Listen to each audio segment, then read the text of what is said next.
if you want to add vehicle on Uber driver app, here's a step-by-step guide on how to do it. First of all, go ahead and download the Uber driver.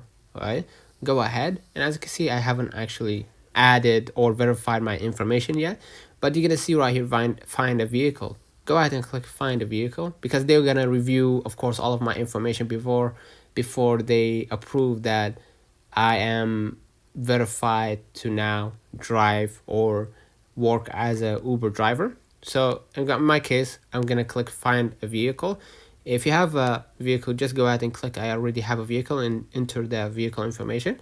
If you want to see another vehicle, or if you want to basically drive another car, you could just go ahead and click see vehicle options or offers, and you're gonna wait for a few moments.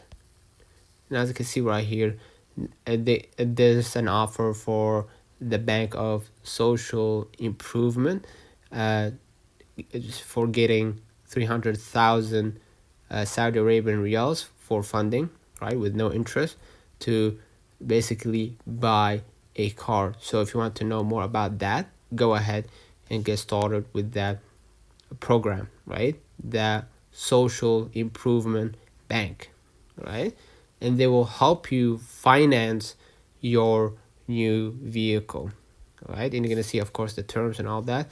Of course, it's in Arabic because I'm in Saudi Arabia, but you're gonna be able to see it in your own location in your own language. So let me know in the comments if this video helped you. Don't forget to like and subscribe, turn on the notification bell to receive every video we upload. Thank you for watching.